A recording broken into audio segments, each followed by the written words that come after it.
Olá pessoal, Shalom, graça e paz a todos. Eu estou aqui hoje para fazer mais um vídeo. Convido você para se inscrever neste canal, deixar seu like, que é importante para ajudar na divulgação dos conteúdos dos vídeos deste canal. Também convido você para deixar aí seus comentários, suas críticas, suas sugestões e dizer que você é sempre bem-vindo neste canal. Quero estar fazendo hoje uma análise gramatical do texto de Gênesis capítulo 1, versículo 1, e também trazendo uma análise da estrutura da acentuação que ocorre dentro deste texto. O texto de Gênesis 1:1, em hebraico, nos traz a seguinte leitura que nos diz assim: Bereshit bara Elohim et hashamayim ve'et haaretz, que numa tradução literal no português ficou assim: em início criou Deus os céus e a terra. Bem, então temos aí uma leitura feita do texto em hebraico e também uma leitura feita aí da tradução literal no português, né? Que temos aí neste interlinear que está em tela. Bem, agora quero estar aqui trazendo algumas considerações gramaticais a partir de uma análise sintática, né? Da estrutura da análise sintática deste texto e também alguns dados informativos aqui sobre a estrutura da acentuação, que nos ajudam a entender e compreender muitas questões relacionadas a este texto. O texto aqui tem a primeira palavra que começa dizendo assim, Bereshit. Essa palavra hebraica Bereshit, que foi traduzido literalmente como em início, ela é formulada e construída por uma preposição be, que vem prefixada a outra palavra aqui hebraica, Reshit, que é, no caso, um substantivo feminino singular. Essa palavra hebraica aqui, no caso, dentro dessa construção aqui formulada pela preposição que vem prefixada a esse substantivo, ela faz, no caso, com que esta palavra aqui acabe desempenhando, dentro deste texto de Gênesis 1:1, no caso, uma função sintática aqui de um adjunto adverbial temporal, no caso, né? Dentro deste texto aqui, no caso, bíblico. Logo após nós termos aqui comentado sobre esta palavra aqui, aqui nós já entramos na questão de um detalhe interessante. Abaixo desta palavra hebraica, nós temos aqui, ó, esse risquinho aqui, ó. Esse risquinho aqui, ele é um acento disjuntivo. E o nome desse acento disjuntivo, no caso, é tipra.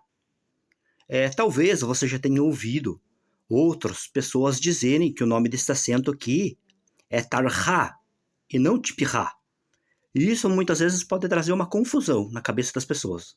Não, é a mesma coisa. Simplesmente porque quando eu digo tipra, quando eu dou o nome desse acento aqui chamando de tipra, eu estou usando o nome dele numa pronúncia no hebraico. E quando eu digo tarha, eu estou usando o nome dele que ele contém em aramaico. Mas isso não modifica nada. É o mesmo acento, no caso, a função exegética dele dentro do texto é a mesma, no caso. Ele é um acento disjuntivo de força pausal de domínio 2, no caso. É um acento forte, no caso, esse daqui, né? Aqui ele corresponde a uma pausa. Por isso que aqui, então, após a tradução literal em início, nós temos uma vírgula aqui, ó. Aqui está correto, perfeito o posicionamento da vírgula, no caso, que foi dado aí pelo tradutor dentro deste texto bíblico aí, no caso. E isto aqui ajuda-nos a entender algumas questões? Sim, ajuda-nos. Eu já estarei trazendo aqui uma elucidação melhor após analisarmos a outra palavra. Após esta palavra hebraica aqui, nós temos essa daqui, ó. Esta segunda palavra hebraica aqui, no caso, ela é um verbo, né? É o verbo bará, muito conhecido, né? Traduzido aqui literalmente como criou.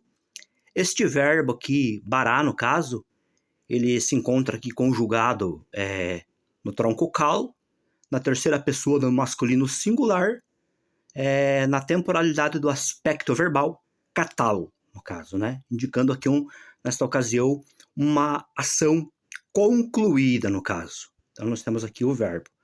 Abaixo deste verbo aqui, nós temos esse outro sinalzinho aqui, ó, no formato de um L, que já é, no caso aqui, um sinal conjuntivo. O nome desse sinal conjuntivo aqui é munar. Esse munar aqui, no caso, ele está dizendo que este verbo aqui está ligado sintaticamente à próxima palavra que vem já após ele.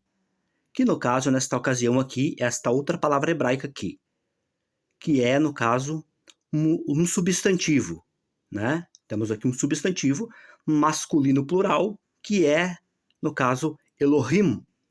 Elohim, aqui nesta ocasião, ele é traduzido literalmente como Deus. Por mais que ele seja plural. E por que ele é traduzido como Deus? Simplesmente pelo fato único que o verbo que antecede ele é singular. Segundo a regra gramatical, se o verbo é singular, o substantivo, mesmo sendo plural, ele é subordinado, no caso, ao verbo, e ele é traduzido como singular. Se tivéssemos aqui a palavra criaram, logo aqui seria, no caso, traduzido como deuses, literalmente. Abaixo, no caso, deste substantivo, nós temos aqui esse chapeuzinho aqui, ó, que é o outro acento disjuntivo, no caso, de força pausal de domínio 1. Uma pausa forte, no caso, ele corresponde, né? Que, no caso, seria dado aqui no texto. E agora, antes de eu dar continuidade, eu quero aqui explicar a função desse acento disjuntivo e desse daqui, antes de darmos continuidade ao restante do texto. Bem, para que você possa compreender. Lembra que eu disse que antes de me explicar, no caso, a função desse acento aqui, dessa pausa, dessa vírgula, no caso, neste texto, eu iria explicar primeiramente esta? Então, o que acontece? Se nós não tivéssemos essa vírgula aqui poderia ser traduzido assim, ó, em princípio do criar. Nós poderíamos ter um do aqui, no caso. Por isso que muitas pessoas até propõem uma seguinte tradução assim para este texto, na primeira parte, que dizendo assim, ó, em início ou em princípio do criar Deus. Eles colocam um do aqui. Isso seria possível? Sim, seria possível. Mas como nós temos uma vírgula aqui, no caso, esta vírgula aqui, que é correspondente e dada aqui mediante o acento disjuntivo que nós temos aqui, o tipo Ra, esta vírgula aqui, ela faz com que esta palavra hebraica ela venha a ser rompida sintaticamente de forma direta a outra palavra aqui, que no caso é o verbo bará.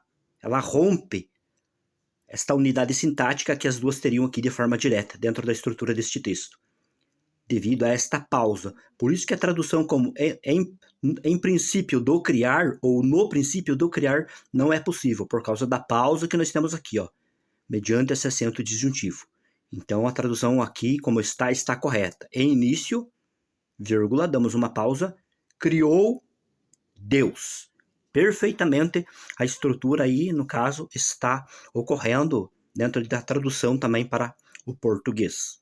Agora aqui nós temos um detalhe interessante. Aqui nós temos esse outro acento que eu acabei de mencionar agora há pouco aqui, que é o atinar, no caso, no formato de um chapéuzinho ali, ó, que ele é, no caso aqui, um acento disjuntivo de força pausal de domínio 1, que corresponde a um ponto e uma vírgula, ou então a 2 pontos. Mas o que acontece aqui?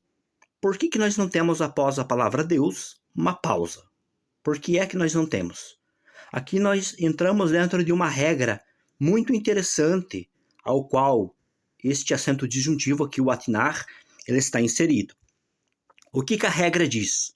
Segundo as regras de acentuação, diz o seguinte, que quando nós temos este acento dentro de uma estrutura, conforme ocorre aqui, que é uma oração principal, por mais que ele seja um acento disjuntivo de força pausal de domínio 1, no caso, esta pausa não é dada no texto. Por que não é dada no texto? Porque como nós temos aqui uma estrutura de uma oração principal, se nós colocarmos uma pausa aqui, ela vai acabar rompendo com a estrutura da sintaxe, no caso, da oração principal que é contida neste texto. Ou seja, o texto ficaria sem sentido se eu colocasse uma pausa aqui. Por quê? Porque após a palavra já, o substantivo Elohim, nós temos o complemento da estrutura do restante deste texto. O texto diz, em início criou Deus, mas criou o quê? Se eu ponho uma vírgula aqui, eu acabo rompendo essa primeira parte do texto aqui com a segunda que está por vir. E esta segunda aqui, que está por vir, ela tem que estar ligada sintaticamente de forma direta a esta primeira, para que o texto não venha a ficar sem sentido. É por isso que aqui, então, não tem uma pausa. Ou seja, esta regra só é aplicada em tipos de estruturas, como temos aqui no texto de Gênesis 1, do Gênesis capítulo 1 e o versículo 1. Então, por isso que nós não temos uma pausa aqui. Então, aqui eu estou explicando isso para você entender. Isso é regra de sintaxe de acentuação.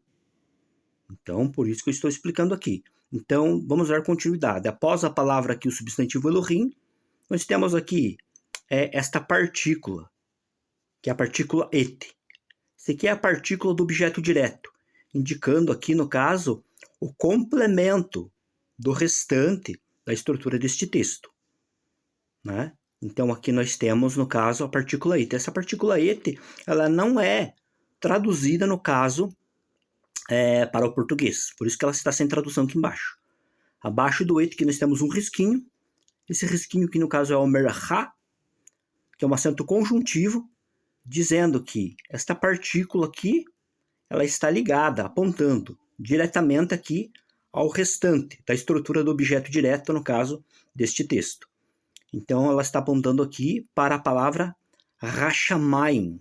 Esta palavra hebraica aqui, Hashamayim, no caso, nesta ocasião, ela é formada por artigo definido, mais um substantivo, né, masculino plural. Ou seja, o artigo definido vem prefixado ao substantivo masculino plural, que é traduzido literalmente como os céus.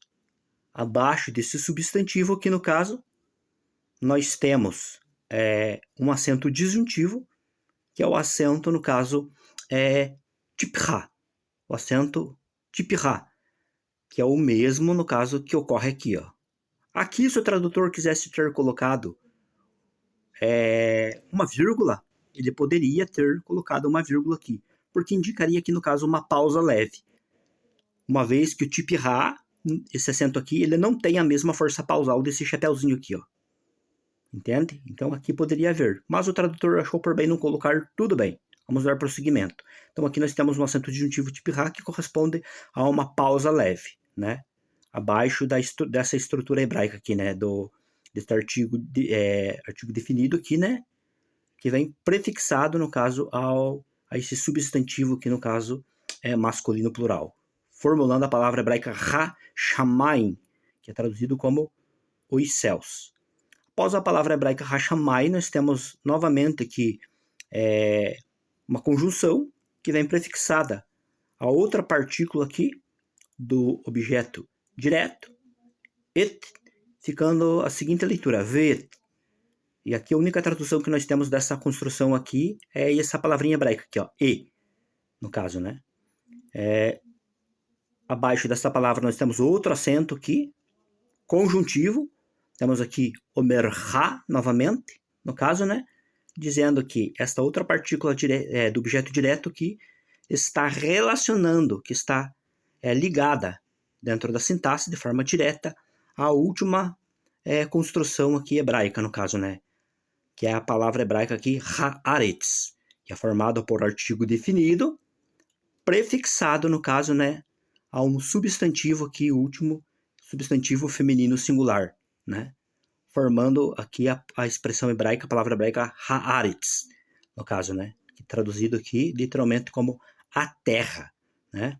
E abaixo desta palavra nós temos esse sinalzinho aqui, que é o siluk, e por último, que no caso é o sof pasuk, né? No caso, dando encerramento à estrutura deste texto hebraico. Então aí eu trouxe algumas considerações, alguns dados informativos importantes para você, né? Para que você fique entendendo a estrutura deste texto, né? Então aqui nós temos primeiramente, só reforçando aqui, nós temos aqui um adjunto adverbial temporal.